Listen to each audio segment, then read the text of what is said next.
If it's really about equal rights, voting, being in the political system, getting to be a CEO, having all the cool jobs that men have, all of that. If it's really about equality, then why do we become 304s?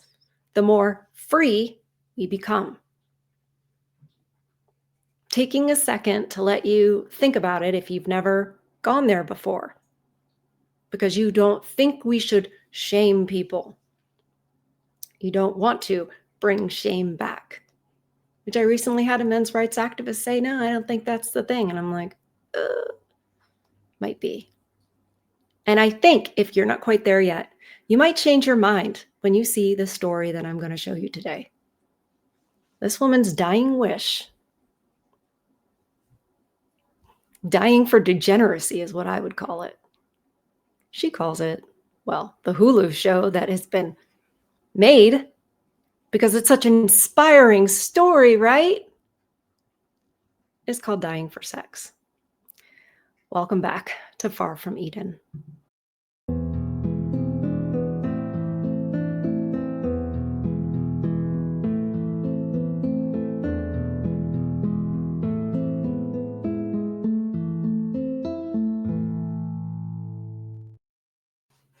Before we get into this, I just want to let you know that I will have this video and the original link in the description, and please go and give it a like and give it a watch. He has a very small channel, and this is an important story. And again, I like to hear a man tell the story, because it doesn't really matter what I think about this stuff. I mean, it does, but it doesn't. Men have been silenced. They're not allowed to talk about this stuff. It's incumbent upon us to do so, but can we really do so if we're not listening to you? No. So also, if you enjoy this kind of content, hit like on the video. If you need to wait a bit to see if you enjoy it, go ahead and do that. And yeah, subscribe to the channel if you appreciate the work. So, you guys, yeah, let's. I'm so disgusted I can't get over it, but let's all be disgusted together, shall we? How's it going, everyone? Well, here's a viral story for you. A woman who was diagnosed with terminal breast cancer at 42 years old decided she was going to live out the remainder of her days wild and free. After receiving the terminal cancer diagnosis, she divorced her husband and went on to sleep with, get this, at least 200 men in her final few years of life. Talk about an unusual dying wish, I'll say. So I did some Googling, and here's the whole story as best I can gather. Molly Kochun, born in New York, was originally diagnosed with breast cancer in 2011 and went through several procedures including chemotherapy, a bilateral mastectomy, radiation therapy, and even a breast reconstruction surgery after the mastectomy. She kept relatively quiet about her prognosis and kept most people in the dark regarding her cancer battle. She was quoted as having said that she did this because she did not want to be identified with the disease and didn't want people asking her how she was. She felt that they thought of her as being a fragile person given her medical situation. Unfortunately, the treatments only acted as a band-aid, and she was re-diagnosed with stage 4 breast cancer in 2015. I'm just going to pause right there. I understand not wanting to be seen as your disease, wanting to keep it quiet because you don't want to be defined as that. I did that for the longest time with multiple sclerosis. I hid it for as long as I could, which was about a year. And that wasn't from everybody. That was from, customers or what have you. And writing students, I didn't want them to think I wasn't capable. You don't want to be judged that way. I totally understand that. That's actually kind of admirable because you're not looking for sympathy. But that is where my admiration ends. Because, okay, I get it. You don't want to be defined as your disease. That means you have to actually think and be self-aware about, who am I and how am I defined and how am I perceived? Imagine thinking that and going through that thought process and going, you know what I want to do? You know what I want to be? I just want to be hot. I just want to be desired. Now, did she come out and say that as her reason? No. Do we ever come out with the actual reason? No. And yes, she's passed on now. God rest her soul. But the truth still matters. And honestly, if her best friend is going to go out and have a podcast all about it, and this lady had a podcast all about it, and now there's a Hulu show all about it, I think I can talk about it. I think I should talk about it. I think more of us should talk about it because they're putting this up here like she's some kind of hero.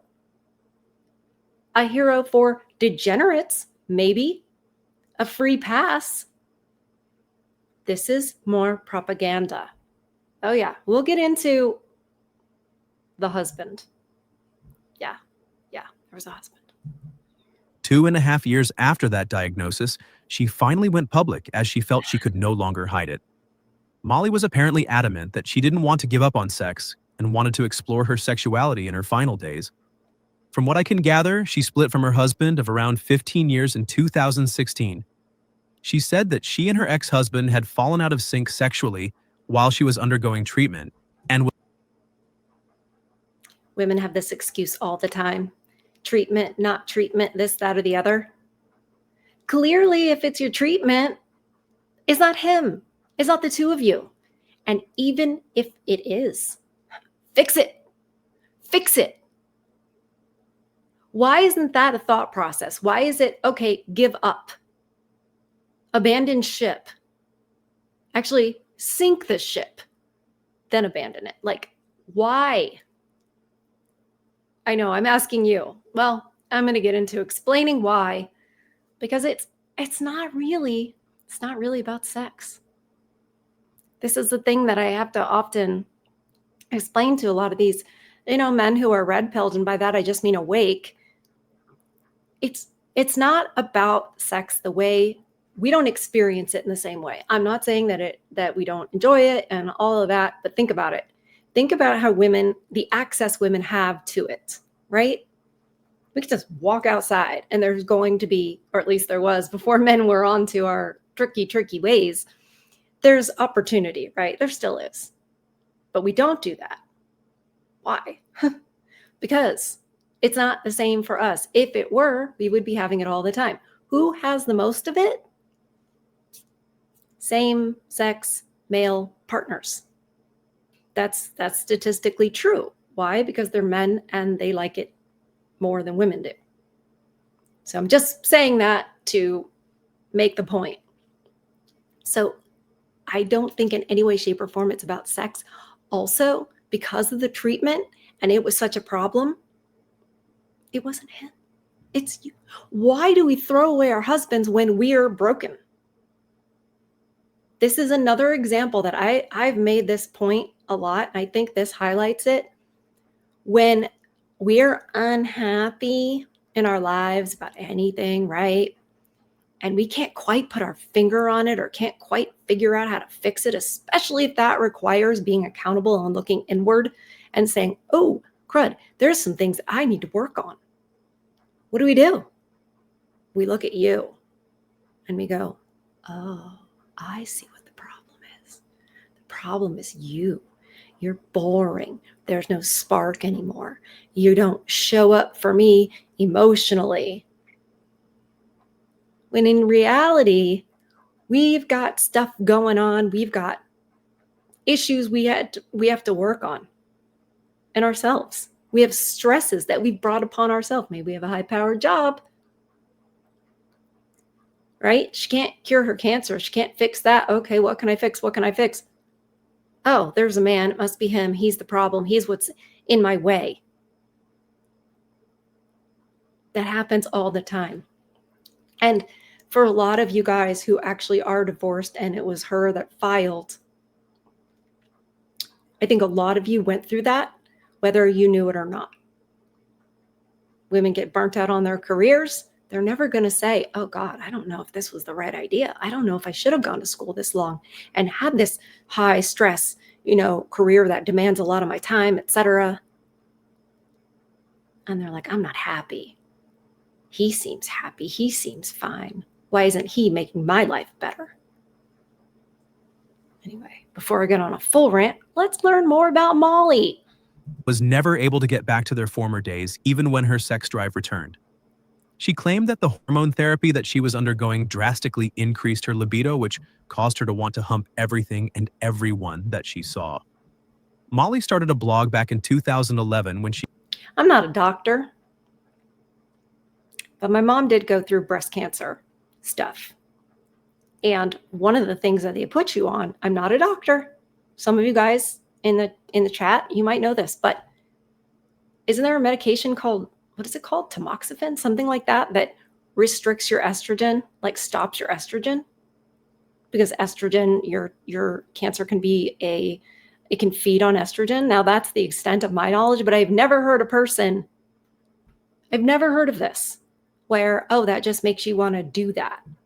And also, how crass. And also, did you ever hear of just because you want to do something, maybe it doesn't mean you should? When did we lose these barriers? Like, oh, well, I want it, therefore I'm going to do it. It's not a good way to live. It doesn't, and it brings down all of society. It's like, if I want to cheat on my spouse, I will. If I want to abandon my children, I will. If I want to, you can't go by your feelings and what you want. Well, I guess women can. So She got her initial cancer diagnosis and continued to post frequently up until her passing. She used this blog as an outlet and detailed, according to her words, quote, parallel journeys through stage 4 cancer and sexuality, the exploration of which has not only kept me life-facing, but has been a tool in my integrating and loving my new body, end quote. Molly claimed that acts around sex connected her to her body and to life. In addition to her blog, she created an Instagram account called Dying for Sex, where she would post raunchy lingerie photos. In a podcast that was released after her death, don't worry, I'm not going to show you that. There's no need. Why would I want to be like, look at this degeneracy? We don't need to see that. I don't want to see that. she spoke about how she was good at playing the part for her nighttime partner, but never really knew what she enjoyed when it came to sex. Saying, quote, for a long time with sex, and this is why I had a problem I was really, really, really good at figuring out what other people liked, and then I could simulate that like an actor for them. But I never really knew what I liked, end quote. Molly's best friend Nikki claimed that during this time she was talking to men online and ended up meeting with several of them. Some of those men allegedly had some interesting fetishes. One such man enjoyed having Molly kick him in the balls, while another wanted Molly to shout at him while he acted like a dog. And I'm going to show you a clip from the Hulu show that shows some instruction she was receiving about that. Do you see what I mean? This is not about that. It's not about sex. This is about getting more attention. This is about being in denial. And you're going to decide, well, I'm not this cancer diagnosis. I'm going to pretend it's different. Is it any wonder you're going to get like a bunch of weird... You're attracting degeneracy too.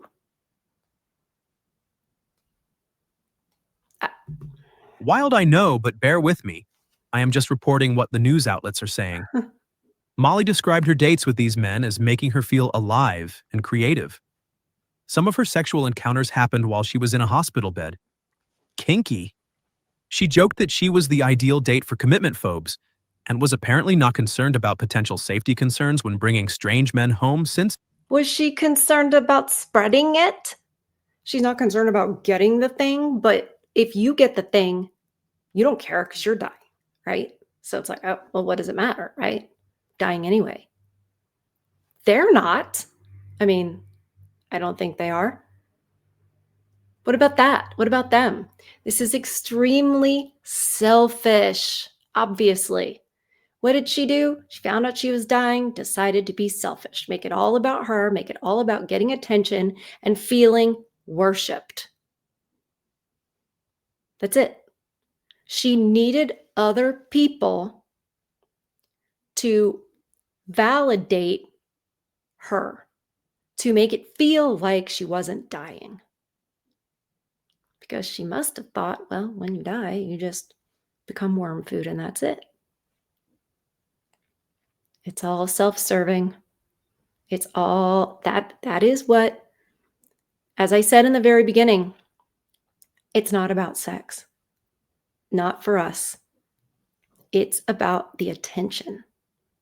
It's about the attention and the validation. And you guys are going to be like, oh my God, that's terrible. You guys are so shallow, etc. I understand that. That's true in our very promiscuous, switch partners every 5 seconds society. But if that were your husband and you felt like validation from him and attention from him was very valuable, and you translated that to love the way he does translate when you do things, make an effort, show him respect, etc., now it makes a lot more sense. It's one of those things where it's a way that we're made, and yet it's been perverted and turned outward.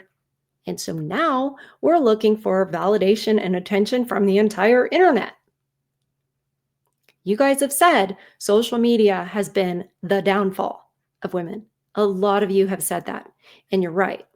Although I would say we've been on steps, and this was a big step down. But that's why. Because it presented the opportunity for this. Imagine a world where there are no dating apps and no social media, where she's on Instagram and trying to just get people in their DMs. I heard once that Instagram is the biggest actual dating site because that's where women basically advertise. It reminds me of, oh goodness, I'm forgetting the country. I think it's Holland, isn't it? Where it's like windows in the red light area, blue light area. You guys will know where there's like windows and, ladies of the night posing and like advertising themselves. That's Instagram. It's basically Instagram. Imagine if that wasn't there. Would she be able to do this? Wouldn't that be better? Some opportunities are bad. Some freedoms are bad.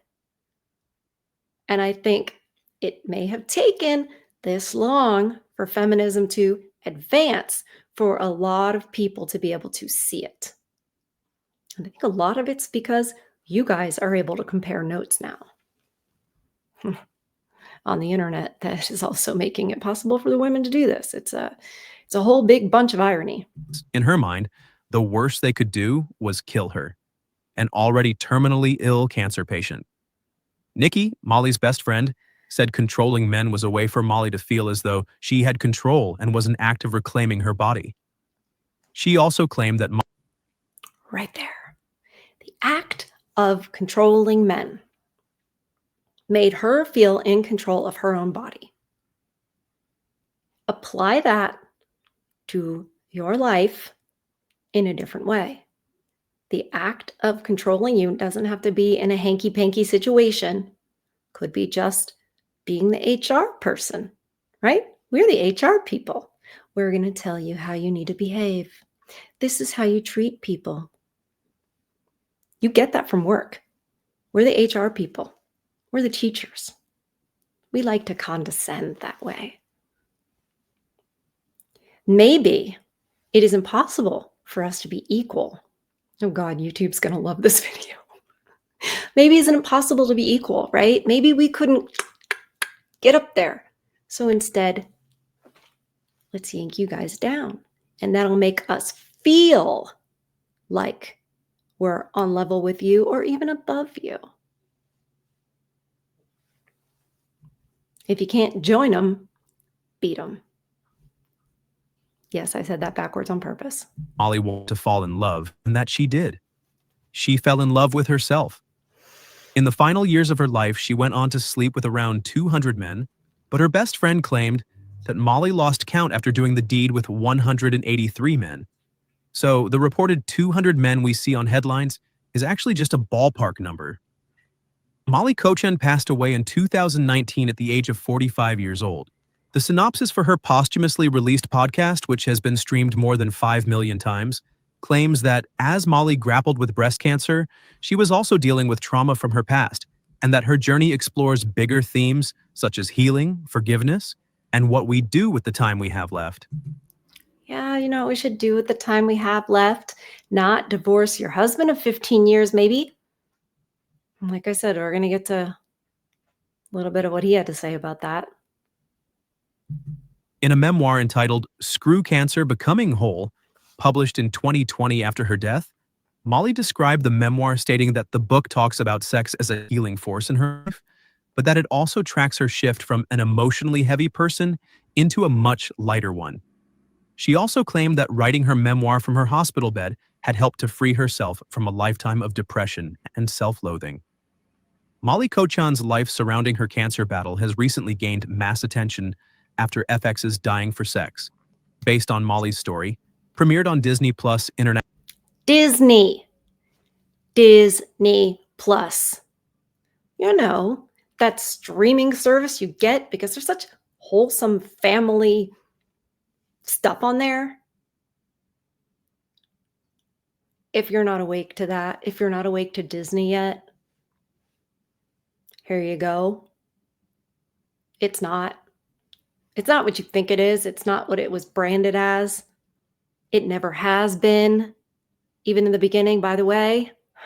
If you find that compelling, you might want to go check out my other channel, Literary Archaeology, because we're delving into the fairy tales now, and it is absolutely revealing Disney for what it is.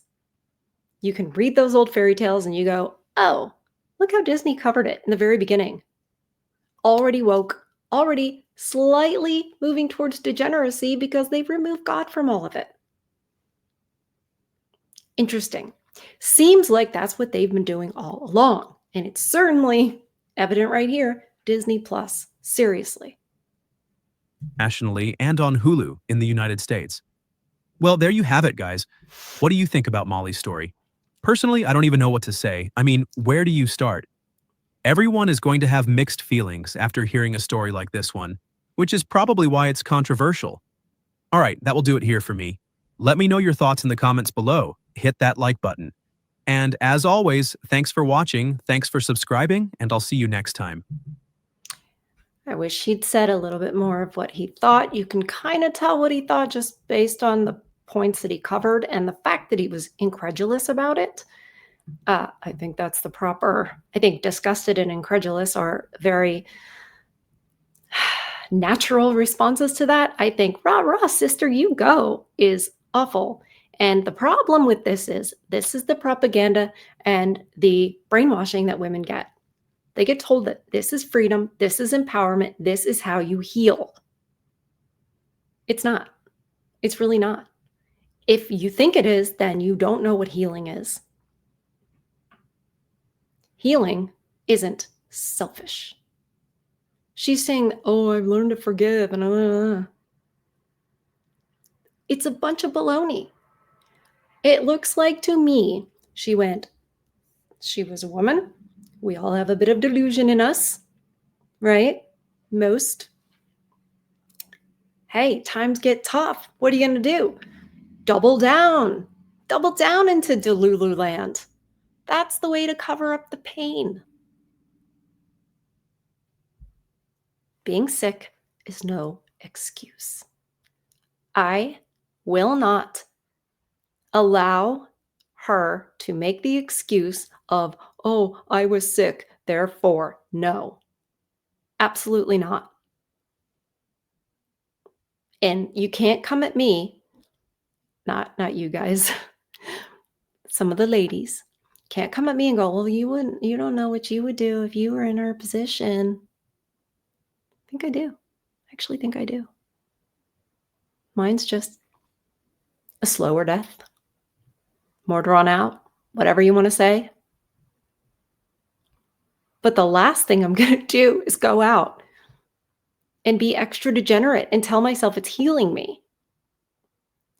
Thing is, when you make a decision to be like that, you're contributing to it. Every man she was with, she contributed to it. She gave her power to kick guys in the, family jewels.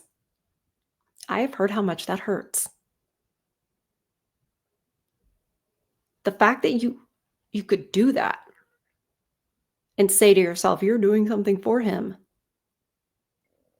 No. Well, he wanted me to be cruel. I don't care. Don't do that. And what does it say about you when you're like, oh, yeah, I liked it? You liked being cruel? It made you feel alive? Do you know what that's called? It's called evil. It's called evil. One of the reasons women go to, we're going to get to the husband,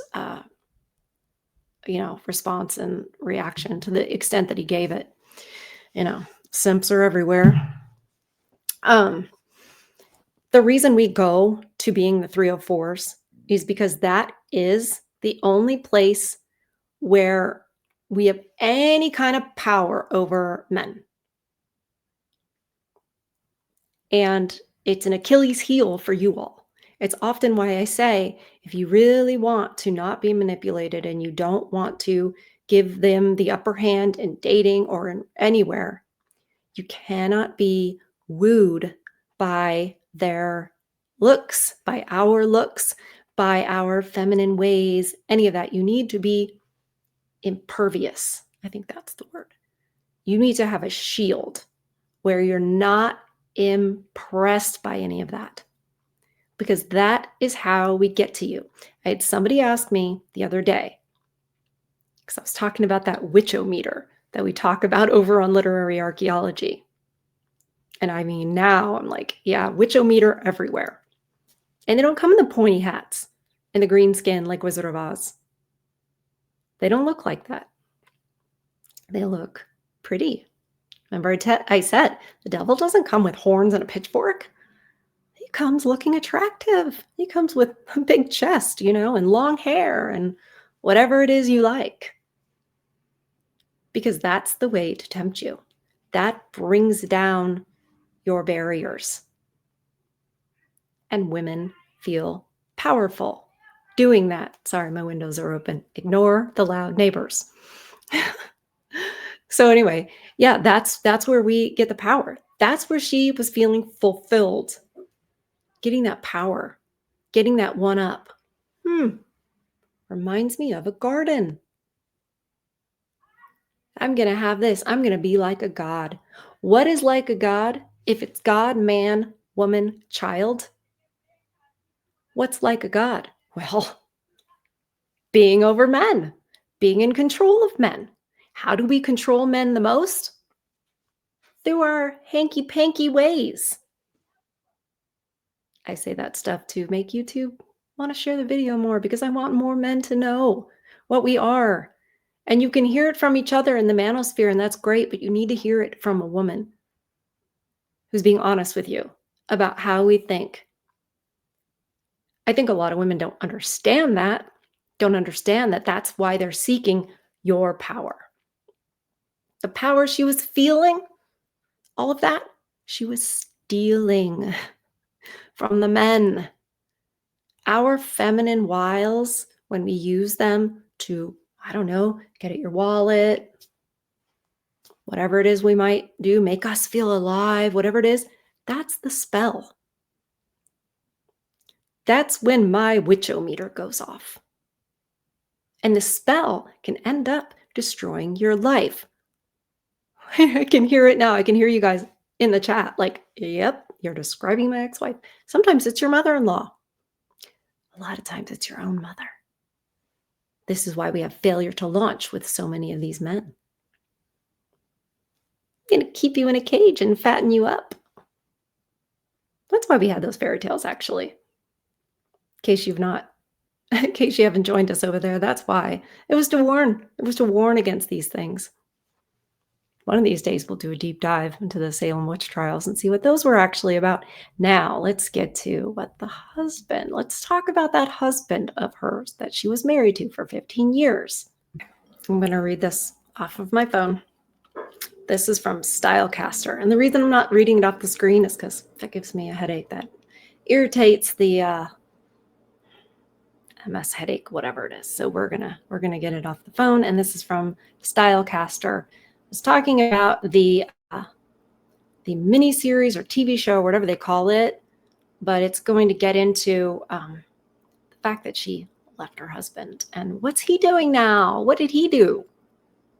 I mean, that's kind of important, but it's a side note because who cares about the man? The real-life Molly Kochan from Dying for Sex wanted to make things work with her ex-husband before leaving him. Here's how having terminal cancer affected her libido. Now, some of it will be repeated, but not that much. So hang with me to get the rest of the little details. Hulu and FX's latest dramedy is based on the breathtaking, barf-inducing true story of a cancer patient who wants to get freaky. Dying for sex. Notice how it's worded. This is propaganda for women because women read this celebrity stuff, right? Go get yours. Don't you think that this would encourage a woman to go and have an affair and be justified in doing so? I mean, in her head, not in reality. Okay, I'll stop interrupting you guys. I'm so mad at this woman. Dying for Sex is based on the life of Molly Kochan, played by Michelle Williams, who left her husband in order to pursue new sexual escapades with more than 200 men. So even though she lost count at a certain thing, like we heard in the last video, guess she didn't. Sorry, ads are popping up. Whatever. Swear. Okay. The adventures were recapped in the podcast of the same name, which Molly and her caretaker, Nikki Boyer, friend, spearheaded. I swear these are written by AI. Molly was diagnosed with breast cancer at 41 in 2015 after previously beating the disease in 2011. She talked about her decision to divorce her husband in the first episode. Sexually, we had difficulties before cancer came along, Molly said of her marriage with her ex-husband. Right before I got diagnosed, I was kind of looking to recharge our sex life. And then cancer showed up. She revealed that her body needed to be touched. So as a result, she left her husband. Just going to read the sentence again. She revealed her body needed to be touched, so she left her husband.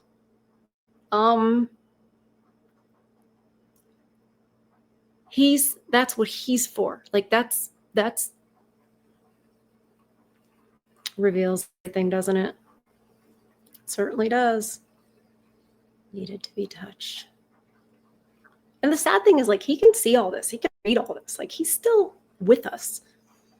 In the show, Molly's husband is fictionalized, is named Steve, and is played by Jay Duplass, but who was her husband in real life?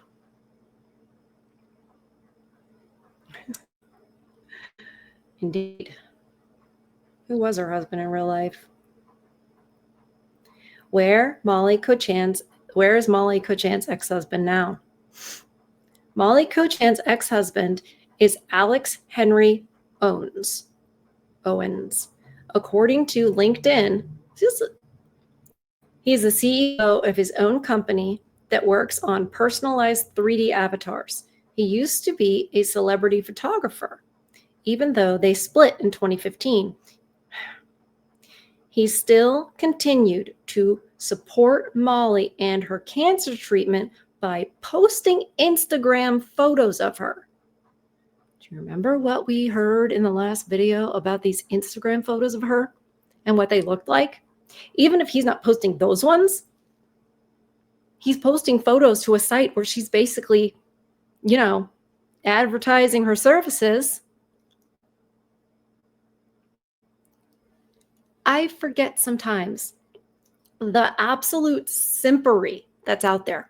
I've said before, we need those dudes to take the power from the men folk.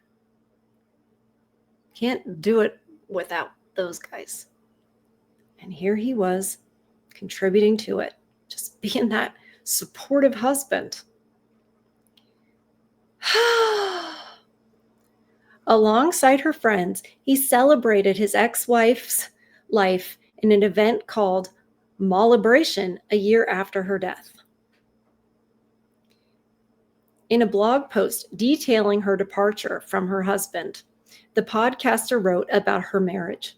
The truth is, without this diagnosis, I probably would have stayed. Continued to try to make things work because there is a lot of love there. There's also a lot of stress, and a stressful environment is not a good one when battling cancer. Remember what I said in the beginning about how, oh my God, my world is stressful. This is not good. Oh, it must be his fault. Exactly what she did. In her own words. By the time she died in 2019 at the age of 45, Kochan had slept with over 183 men. For a long time with sex, and this is her talking, for a long time with sex, and this is why I had a problem in my marriage. I was really, really, really good at figuring out what other people liked, and then I could simulate that like an actor for them. She already said that. You know, I've heard that people with BPD do that. Just saying. I've heard that people with BPD do that, and that's where that ends. So he continued to support her throughout all that. Cheer her on, woohoo! And that's the problem. And she just about admitted it. There was a problem in my life, basically confronted with this terminal illness. It really does make you take stock. Any type of very serious disease that's going to change the rest of your life. Thomas the Train.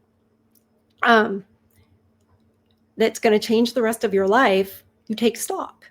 And she took stock, and she saw, this isn't what I want it to be. This is stressful. This is this is that. But rather than go, okay, what choices have I made to make that this way? She went, oh, must be him. You know, you think about when you get sick or you get disabled. Jeez. When you get sick or you get disabled, that she might leave you. I bet it didn't occur to you that she would get that way and then she would leave you. And look, this is the last thing I'll say. Simp though he may be, also reveals something about men that is just part of y'all's character in a way that it isn't part of ours. And the loyalty, how loyal you are. It's amazing. And he was loyal. He supported something terrible and degenerate and something that wasn't actually good for her. But he supported her. And that loyalty that you guys have and the way that you've always, in the history of Christendom, supported women, taken care of women, everything, that also has been perverted to where so many men are alongside, yay, girl, you go get yours. And it's not good for us.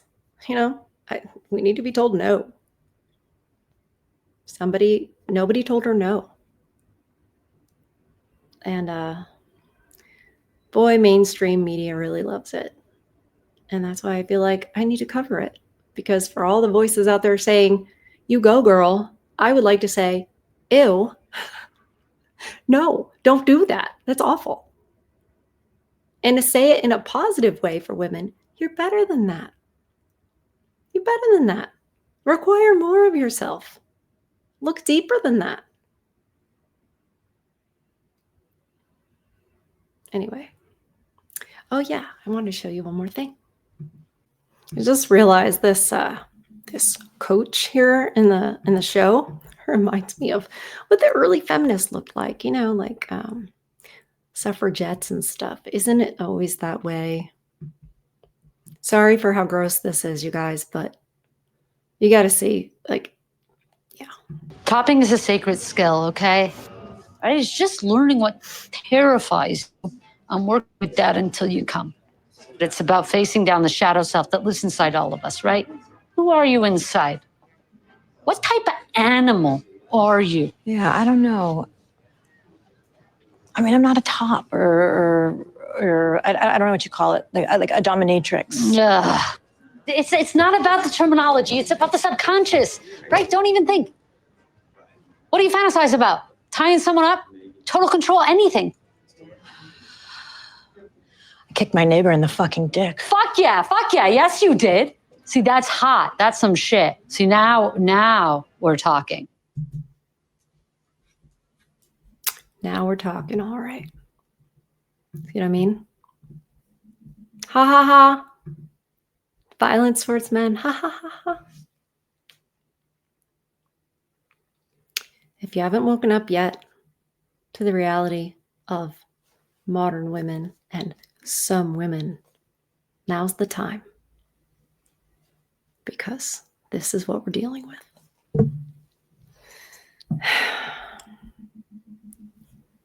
Be grateful if you've dodged the bullet of spell put on you, and really look critically at, develop a witchometer. I'll say that. Develop a witchometer. And always protect your peace. Feed your souls. I love you guys, and I'll see you on the next one.